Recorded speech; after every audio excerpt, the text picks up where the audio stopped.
It feels like all my worst nightmares came true in a single day. I'm watching my wife Vanessa get ready for another one of her work parties. And if this were a Stephen King novel, I'd be the guy who gets eaten by his own dog. Instead, I'm just getting screwed by my wife and her CEO, which somehow feels worse.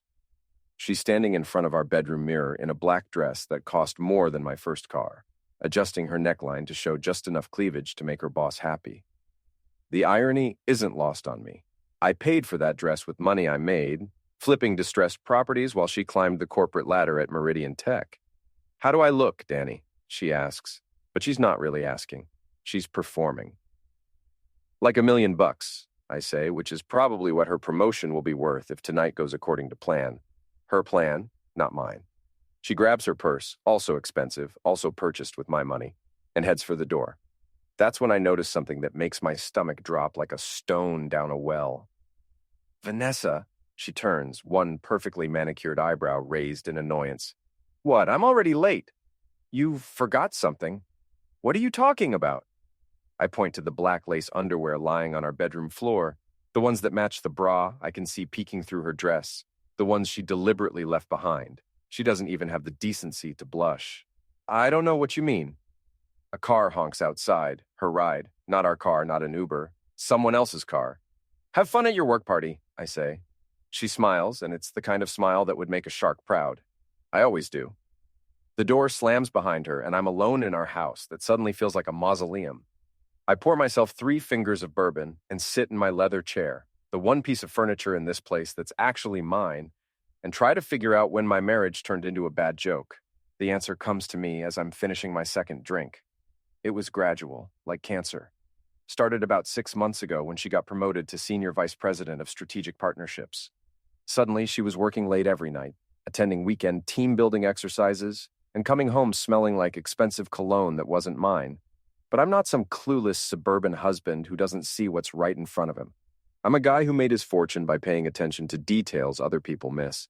And the details here are painting a picture I don't like. Her laptop is still open on the kitchen counter. Password protected but not closed. She always closes it. Always. Unless she's distracted, which she clearly was tonight. I shouldn't look. A decent husband wouldn't look. Good thing I stopped being decent about the same time she stopped wearing underwear to work parties. The password is Muffin 2019, our dog's name and the year we got him. Real high-tech security there, Vanessa. What I find makes me wish I'd stuck to bourbon instead of playing detective. Email after email between her and someone called RS_CEO with subject lines that make my blood run cold. Tonight's arrangements, special meeting requirements, thank you for last weekend. But it's the text messages that really do me in.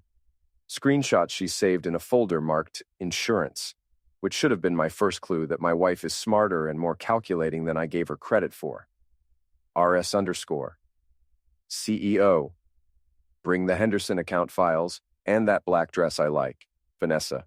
Of course, should I invite Melissa and Tracy again? RS_CEO. Always. You know how much I enjoy our team meetings. Vanessa. What about my husband? RS_CEO. What about him? He's too busy playing with his little real estate deals to notice what the grown-ups are doing. That last message was sent 3 hours ago. I'm reading through months of this garbage when I hear a car door slam outside. Through the window, I see Vanessa getting out of a black BMW that belongs to Richard Sterling, CEO of Meridian Tech, and apparently my wife's new hobby. She's laughing at something he said, her head thrown back in a way she hasn't laughed with me in years. Sterling gets out too, along with 2 other women I recognize from Vanessa's office Christmas party. They're all heading toward the Riverside Hotel downtown, where Sterling keeps a penthouse suite for client meetings. I grab my keys. Following your cheating wife is probably the most cliched thing a husband can do, but cliches become cliches because they work. I borrow my neighbor's beat-up Honda, less conspicuous than my BMW, and tail them to the hotel. The Riverside is the kind of place where money talks and morals take a vacation.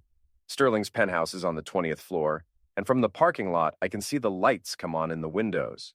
I'm sitting in the Honda with a pair of binoculars I bought for bird watching, Vanessa's idea back when we still did things together.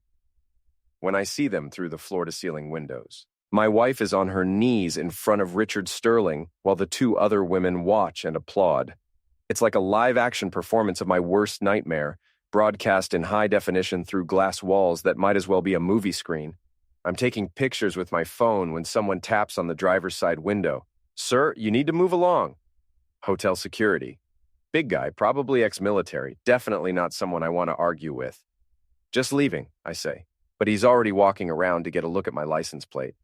I put the Honda in drive and pull out slowly, like a man who has nothing to hide and nowhere urgent to be. In my rearview mirror, I see the security guard talking into his radio. By the time I get home, there's a message on my answering machine. "Danny, it's me. I'm staying at Tracy's tonight. Don't wait up." Tracy lives in a studio apartment across town. The penthouse suite at the Riverside has 3 bedrooms and a hot tub. I pour another bourbon and start thinking about revenge. The next morning, Vanessa comes home wearing yesterday's dress and tomorrow's attitude. She breezes through the kitchen like nothing happened, humming some pop song while she makes coffee in the machine I bought her for our anniversary. "How was Tracy's?" I ask. "Fine. We talked about work stuff. You know how it is." I know exactly how it is. I also know that Tracy was in that penthouse suite last night, but I'm not ready to play that card yet. "Richard Sterling sent flowers," I say, nodding toward the enormous bouquet of roses sitting on our dining room table. "Must have been some work party." She doesn't even flinch. "He sends flowers to all the senior staff after successful events. It's a company tradition." What made last night's event so successful? Now she looks at me, and there's something cold in her eyes that I've never seen before. "We closed the Henderson deal, $40 million in new contracts, but I don't expect you to understand what that means." I understand $40 million. Do you? Because last time I checked, your biggest deal was that strip mall in Riverside. What was that worth, Danny? 2 million? 3? She's trying to make me feel small, which means she's scared. Good. She should be. "The Henderson deal," I say. "That's the pharmaceutical company, right? The one that's about to announce a merger with Blackstone Industries?" Her coffee cup stops halfway to her lips. "How do you know about that?" I pay attention to the market, especially when my wife's company is involved. What I don't tell her is that I spent most of the night researching Meridian Tech's stock price and recent insider trading activity. Turns out there's been a lot of unusual buying in the weeks leading up to the Henderson announcement. The kind of buying that happens when people have information they're not supposed to have.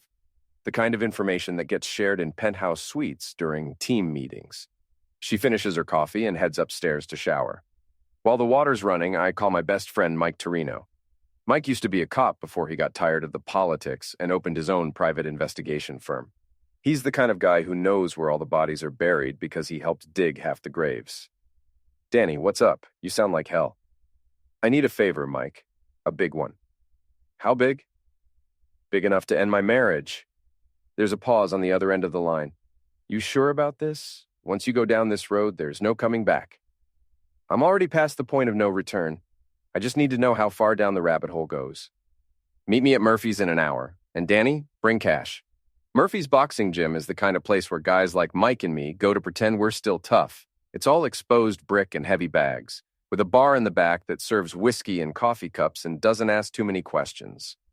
Mike's already there when I arrive, working a speed bag like it owes him money. He's 52 years old and built like a fire hydrant, with hands that could crack walnuts and a face that's seen too many fights. "So," he says without stopping his rhythm, "your wife's cheating." It's more complicated than that. It always is. Tell me. I give him the whole story, the laptop, the messages, the penthouse suite, the insider trading. When I'm finished, he stops hitting the bag and looks at me like I'm a particularly interesting puzzle. "You want to know what I think? That's why I'm here. I think your wife's not just cheating. I think she's running a con, and I think you're not the only Mark." He pulls out his phone and shows me a photograph of Richard Sterling leaving the Riverside Hotel with a woman who's definitely not his wife. Sterling's been married to the same woman for 25 years. Margaret Sterling, old Boston money, sits on the boards of 3 charities and 1 museum. She's also the majority shareholder in Meridian Tech.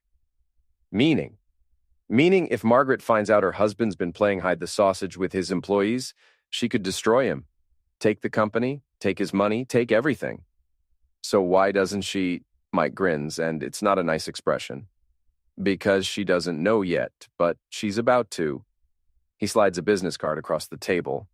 Margaret Sterling hired me last week to investigate her husband's late nights at the office. Seems she's not as clueless as everyone thinks. The pieces are starting to fall into place, and I don't like the picture they're forming. There's more, Mike says. Your wife's not the only senior executive at Meridian who's been attending these special meetings. I've got surveillance photos of at least 6 other employees, including 2 vice presidents and the head of legal. It's like a corporate brothel. More like a corporate blackmail ring. Think about it. Sterling gets his kicks, the employees get promotions and insider information, and everyone keeps everyone else's secrets. It's mutually assured destruction with better benefits. Until someone talks. Until someone talks.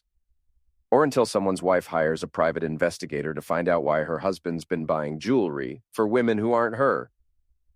I finish my whiskey and signal for another. What do you need from me? Access to your wife's computer, her phone records, and about $10,000 in cash. Done. And Danny? You need to understand something. Once we start this, it's going to get ugly. Your wife's going to fight back, and she's going to fight dirty. Are you ready for that? I think about Vanessa's smile when she left me alone last night, about the way she dismissed my business like it was a child's hobby, about the flowers from Richard Sterling sitting on my dining room table. I'm ready. Good. Because tomorrow night we're going to crash one of their parties, and we're going to make sure everyone gets a good look at what Meridian Tech's team-building exercises really look like. The plan Mike comes up with is beautiful in its simplicity. We're going to give them exactly what they want, a show, but we're going to control the audience. The key to good revenge, he tells me, while we're sitting in his car outside the Riverside Hotel, is making sure that the punishment fits the crime. Your wife wants to humiliate you in private. We're going to humiliate her in public. It's Thursday night, and according to the emails I've been monitoring on Vanessa's laptop, tonight's team meeting is going to be special. Sterling's flying in clients from the West Coast, and he wants his best people there to demonstrate Meridian's commitment to customer service. I'm wearing a tuxedo I rented that afternoon and driving a Bentley I leased for the weekend. Mike's in the passenger seat, dressed like a chauffeur and carrying a camera bag that contains enough surveillance equipment to make the NSA jealous. Remember, he says as we pull up to the hotel's valet station, you're Daniel Morrison, venture capitalist from New York. You're in town looking at investment opportunities, and you heard Meridian Tech might be worth a look. What if someone recognizes me? They won't. Trust me, these people don't pay attention to anyone who can't help their careers. To them, you're just another rich guy in an expensive suit. The valet takes the Bentley's keys like he's been waiting his whole life for this moment. The lobby of the Riverside is all marble and crystal, designed to make people feel important and separate them from their money. We take the elevator to the 20th floor. The doors open directly into Sterling's penthouse, where the party is already in full swing. The first thing I see is my wife. She's wearing a red dress that leaves nothing to the imagination, and talking to a man in his 60s who's staring at her chest like it contains the secrets of the universe. Sterling is across the room, holding court with a group of younger women who are hanging on his every word. Showtime, Mike whispers. I walk into the party like I own the place, which, considering how much I'm paying for the Bentley and the tux, I basically do for the night. The conversation stops as people try to figure out who I am and whether I'm important enough to talk to. Sterling notices me first. He's got politician instincts. He can smell money from across a crowded room. I don't believe we've met, he says, extending his hand. Richard Sterling, CEO of Meridian Tech. Daniel Morrison, I reply, shaking his hand with just the right amount of pressure. I'm looking at investment opportunities in the tech sector. His eyes light up like a slot machine hitting jackpot. Well, you've come to the right place. Meridian is about to announce some very exciting developments. So I've heard. The Henderson deal, right? Now I have his full attention. How do you know about Henderson? I make it my business to know about opportunities before they become public knowledge. I understand you have some very talented people working on strategic partnerships. I look directly at Vanessa, who's gone pale under her makeup. She recognizes my voice, but she can't figure out why her husband is standing in Richard Sterling's penthouse wearing a tuxedo and talking about investment opportunities. Vanessa Morrison, Sterling says, following my gaze. One of our best senior vice presidents. Vanessa, come meet Daniel Morrison. She walks over on unsteady legs, and I can see the exact moment she realizes what's happening. Her face goes through a series of expressions: confusion, recognition, fear, and finally anger. "Mr. Morrison," she says, her voice carefully controlled. "What brings you to Denver?" "Business," I say. "I'm always interested in companies that know how to take care of their clients. I understand Meridian goes above and beyond when it comes to customer service." Sterling laughs, but there's nervousness in it now. "We certainly do. Our employees are very dedicated to client satisfaction." "I can see that," I say, looking around the room at the various states of undress and inappropriate behavior. "Very hands-on approach." Mike appears at my elbow like a ghost. "Mr. Morrison, your car is ready whenever you are." "Actually," I say, "I think I'd like to see more of what Meridian has to offer. Mr. Sterling, would you mind giving me a private demonstration of your customer service philosophy?"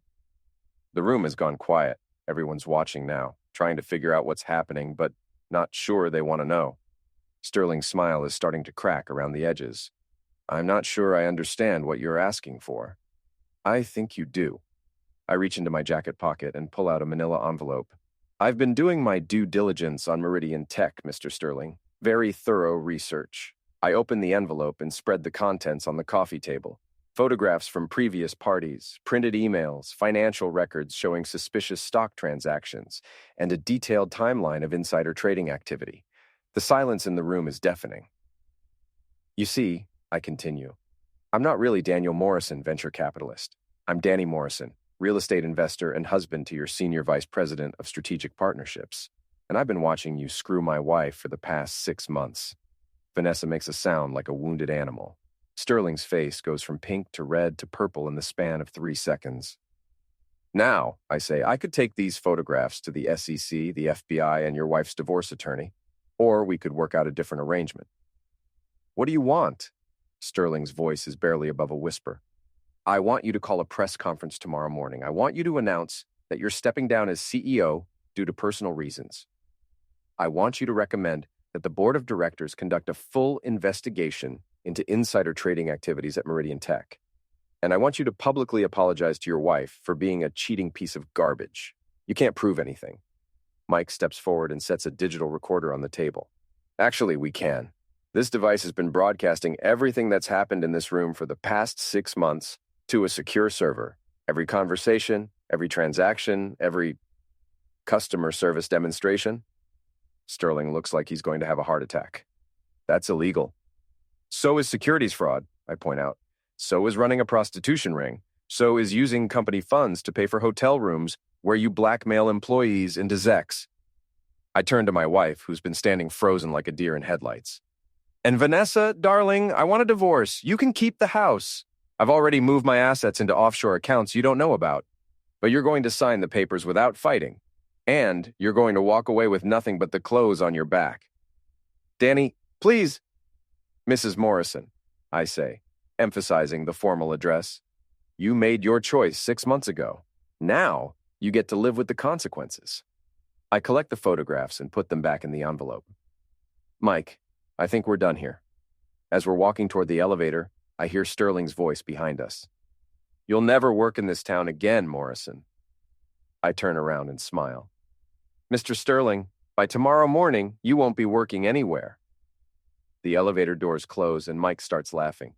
"Jesus Christ, Danny, that was beautiful. You should have been a cop." "I'm not done yet," I tell him. "That was just the opening act." The press conference happens exactly as I demanded. Sterling stands behind a podium at Meridian Tech headquarters, looking like a man facing a firing squad, reading from a prepared statement about stepping down for personal reasons and spending more time with family. I'm watching from my car in the parking lot, eating a sandwich and enjoying the show.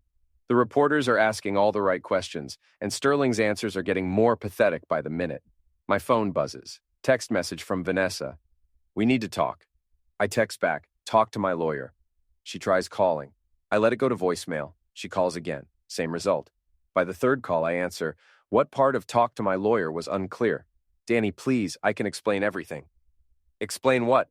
How you've been whoring yourself out for stock tips? How you've been using our marriage as cover while you build your little empire of corruption? How you've been laughing at me with your friends while I paid for the dresses you wear to screw your boss?" There's silence on the other end of the line. "I never laughed at you," she finally says. Bull crap.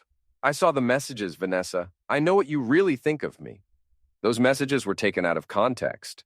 Which context makes he's too busy playing with his little real estate deals to notice what the grown-ups are doing sound better? More silence. I want half of everything, she says. And now her voice is different, harder. The mask is finally coming off completely. You want half of everything? You're lucky I don't have you arrested for conspiracy to commit securities fraud. You can't prove I did anything illegal. I can prove you had advanced knowledge of the Henderson merger and that you used that information to influence stock trades. I can prove you participated in a scheme to exchange sexual favors for insider information. I can prove you violated about 15 different SEC regulations and probably a few federal laws. You wouldn't. Try me. She hangs up. 20 minutes later, my phone rings again. This time, it's a number I don't recognize. Mr. Morrison? This is Janet Crawford from Crawford, Steinberg & Associates. I represent your wife in her divorce proceedings. She works fast. Mr. Morrison, my client is prepared to be reasonable about the division of assets, but she's going to need some assurance that certain information won't be made public. What kind of assurance? The kind that comes with a 50-50 split of marital assets and a confidentiality agreement. I start laughing. I laugh so hard I have to pull over to the side of the road. Miss Crawford, I say when I finally catch my breath, let me explain something to you. Your client has no leverage here. She has no assets that aren't tied to illegal activity. She has no job, no prospects, and no reputation left to protect. What she does have is about 48 hours before the FBI comes knocking on her door with questions about insider trading.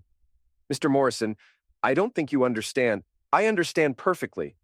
Your client is trying to extort me using evidence of her own crimes. It's like a bank robber demanding half the money because he helped carry the bags. I hang up and call Mike. How's married life treating you? He asks. About the same as a root canal. What's the word from your contacts at the Bureau? They're very interested in our little care package. Apparently, the Meridian situation is bigger than we thought. Sterling wasn't just running a Zex ring. He was using it to manipulate stock prices across multiple companies. Your wife and her friends were just the local branch office. How big are we talking? Big enough that people in Washington are paying attention. Big enough that your wife's problems just became federal problems. That evening, I'm sitting in my empty house. Vanessa moved out that afternoon, taking only what she could fit in her car, when someone starts pounding on my front door. I look through the peephole and see 3 people I recognize: Tom Bradley, Jeff Chen, and Maria Santos, all former friends who work at Meridian Tech in various capacities. All people who've been giving me the cold shoulder since word got out about my divorce. I open the door. Danny, Tom says, we need to talk. About what?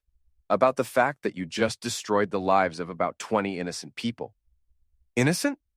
I step outside and close the door behind me. Tom, you were in that penthouse suite. I have pictures. His face goes red. That was different. Different how? We didn't have a choice, Maria says. Sterling made it clear that participation in company events was part of our job requirements. So you were coerced? Yes, Jeff says. We all were. Then you should be thanking me for exposing him. We should be thanking you? Tom's voice is getting louder. Danny, we're all going to lose our jobs. Our careers are over. My wife is talking about leaving me. My kids are going to see their father's name in the newspaper connected to a Zex scandal. That's not my problem. The hell it isn't. Tom takes a step closer, and I can smell booze on his breath. This is your fault? If you'd just minded your own business, if you'd just been a man about your wife's affair, none of this would have happened. Been a man about it? You know what I mean? No, Tom, I don't. Explain it to me. You could have handled this privately, worked it out between you and Vanessa. Instead, you had to make it everyone else's problem. I look at the 3 of them standing on my porch, and I realize they're not here to apologize or explain. They're here to blame me for the consequences of their own choices. Let me make sure I understand this correctly, I say. You're angry at me because I exposed the fact that you were all participating in a criminal conspiracy. We were trying to survive, Maria says. You don't understand what it's like working for someone like Sterling. You're right, I don't.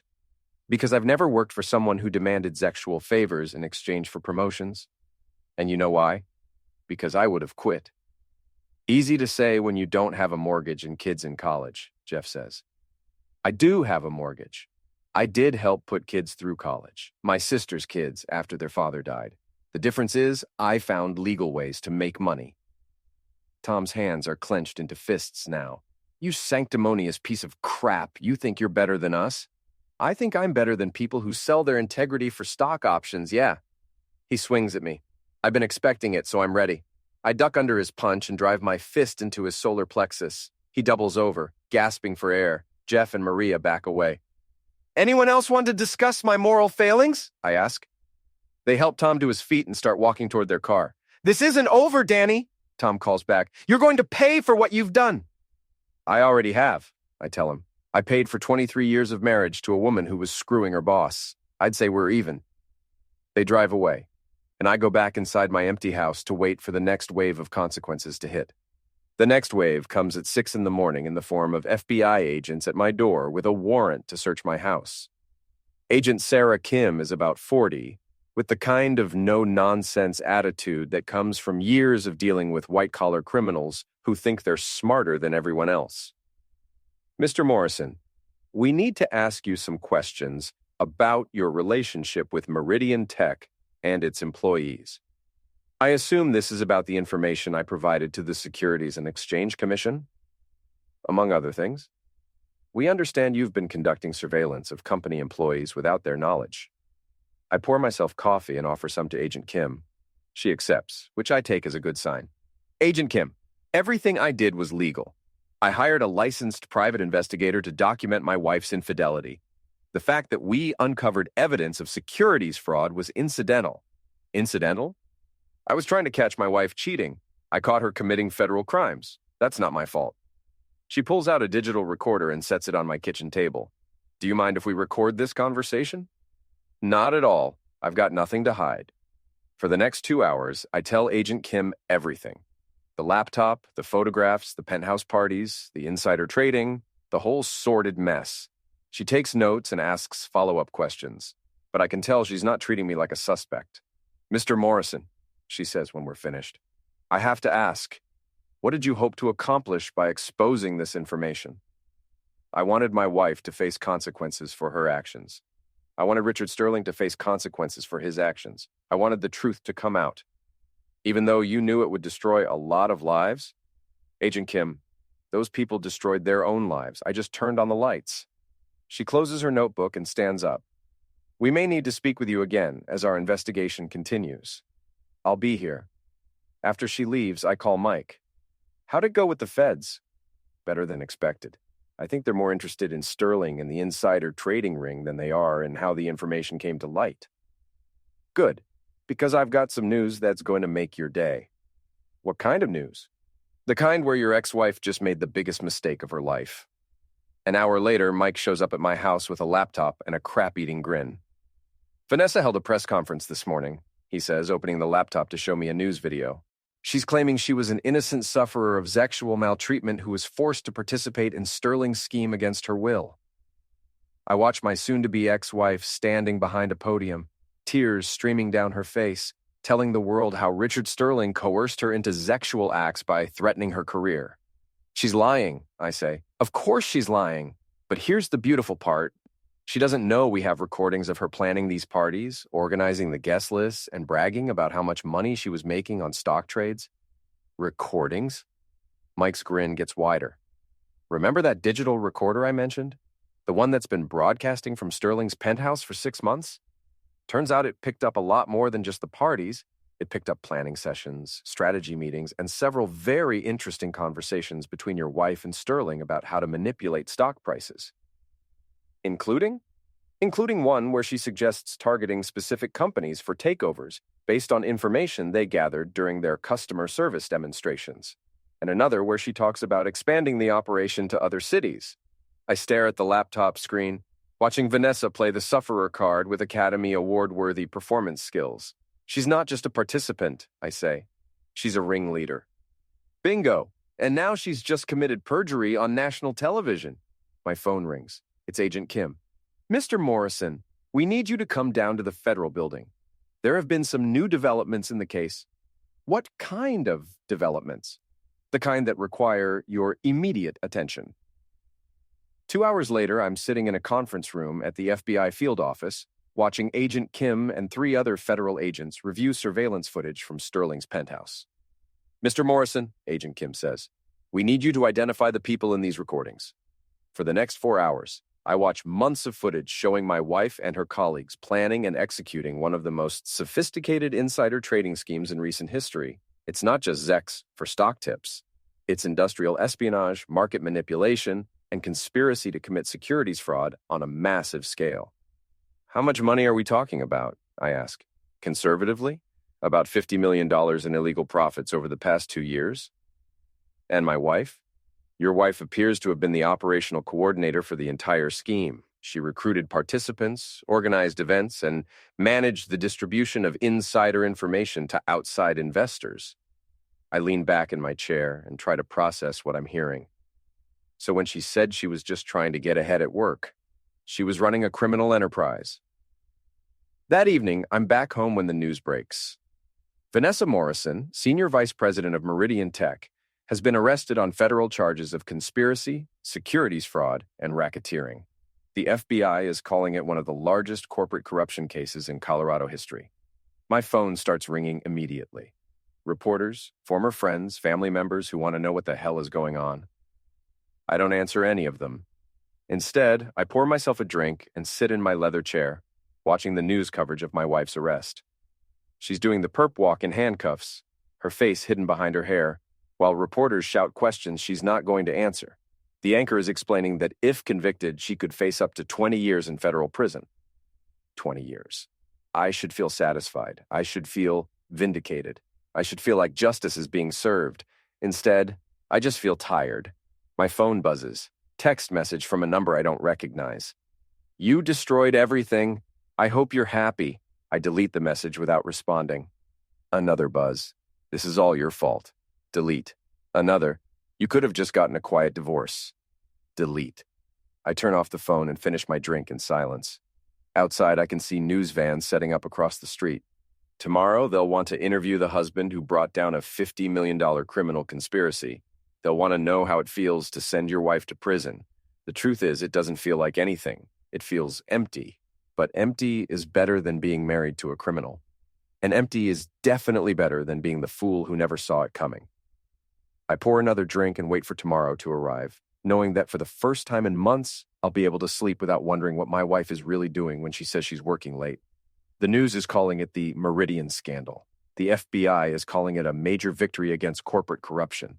I'm calling it Tuesday. Because that's what it is. Just another Tuesday in a life that suddenly has a lot fewer complications and a lot more bourbon. The last text message I received before turning off my phone completely comes from Mike. Sterling just agreed to cooperate with federal prosecutors in exchange for a reduced sentence. He's giving up everyone, including your wife. It's over, Danny. You won. I look around my empty house at the spaces where Vanessa's things used to be, at the silence where her voice used to fill the rooms with lies and manipulation. Yeah, I won. The question is, what exactly did I win? But that's a question for tomorrow. Tonight, I'm just going to sit in my chair, drink my bourbon, and enjoy the sound of silence. It's the most honest sound I've heard in years.